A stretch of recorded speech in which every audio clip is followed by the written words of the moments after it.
राधे राधे। राधे राधे महाराज जी। महाराज जी, क्या आज कलयुग में भगवत प्राप्ति हो सकती है? और क्यों? भगवान है तो प्राप्त क्यों नहीं हो सकते? कोई भी युग हो, भगवान है। हम लोग ऐसे बैठे हैं क्या? पूरा जीवन ऐसे व्यतीत हो गया क्या? मजाक में जीवन व्यतीत होता है क्या? मजाक से काम क्रोधों को जीता जा सकता है क्या? हृदय में आनंद ना हो तो विषयों पर विजय ऐसे प्राप्त की जा सकती है? माँ बाप पत्नी पुत्र परिवार, इसी में तो पूरा जीवन पछड़े में जो फंसाए हुए हैं, और पूरा जीवन अकेले व्यतीत, क्या ऐसे हो गया? ऐसे हो जाएगा? पर वो नेत्र चाहिए, वो भाव चाहिए, वो विरह चाहिए, वो जलन चाहिए, वो भूख चाहिए, जिसमें भगवान मिले। तो भगवान ऐसे मिलते हैं जैसे तुम और हम। ये केवल कहने सुनने की बातें नहीं है, जाने मोरी छाती। अब ये सब वो थोड़ी कोई अपने अरबों के बैलेंस को बता देता है क्या कि मैं अरबपति हूँ?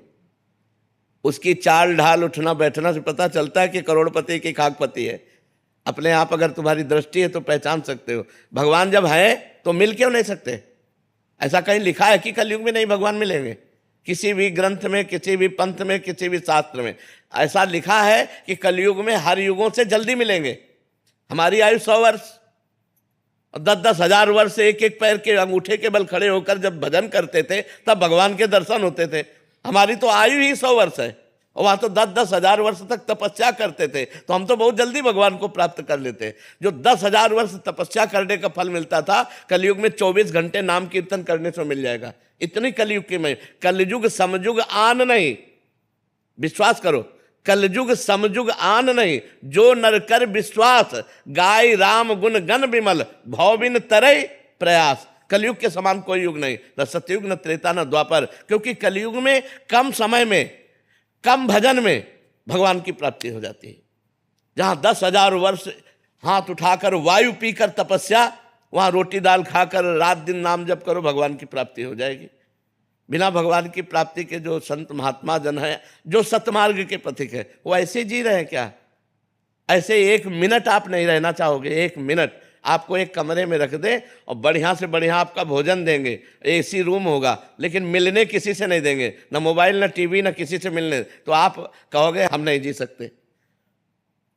भगवान के बिना एकांत नहीं सह सकते आप।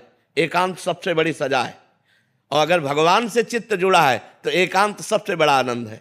समाज से एकांत की तरफ मन भागता है जिसका मन भगवान से जुड़ने लगता है। तो आप सोचो, आप लोगों ने पूरा जीवन व्यतीत किया, कैसे ऐसा हो सकता है कि भगवान ने मिले हम चैन से मुस्कुरा रहे हैं? भगवान के बिना हमारा जीवन ही नहीं है। भगवान की कैसे तुम्हें बताए? एक बार भगवत प्राप्ति, अब तुम्हें कैसे बताए? सब बातें बताने की थोड़ी है।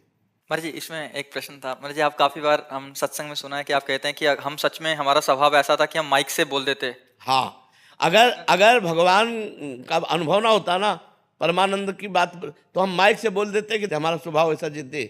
लेकिन हम यही कहते हैं, कमी हमारी और कृपा उनकी। कमी हमारी और कृपा भगवान की। स्वभाव में हम बता रहे हैं।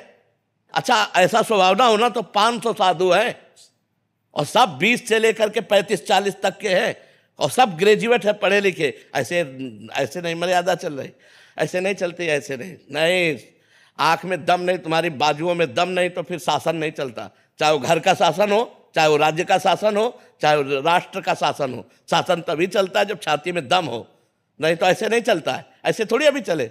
तो समाज का आज का क्या है कि ऐसा भयभीत होता जा रहा है, माता पिता परिवार सब ऐसे, और माता पिता के आचरण इतने गंदे हैं कि बच्चे खुद देख रहे हैं। कल ही प्रश्न हुआ था, ऐसे जवान बच्चा, और कह रहा था मेरी माँ किसी से गलत संबंध करती हूँ, मैं जानता हूँ, अब मैं क्या करूँ? अब बोलो, वो माता पिता के लिए जब ऐसा देख रहा है आचरण, तो बच्चे कैसे गंदे होंगे? हम खुद अपने मन पर शासन नहीं कर सकते, हम खुद अपनी इंद्रियों पर शासन नहीं कर सकते, माता पिता बच्चों पर शासन नहीं कर सकते। समाज में शासन व्यवस्था भंग होती चली जा रही, उसी के कारण ये सब दुर्दशाएं फैल रही।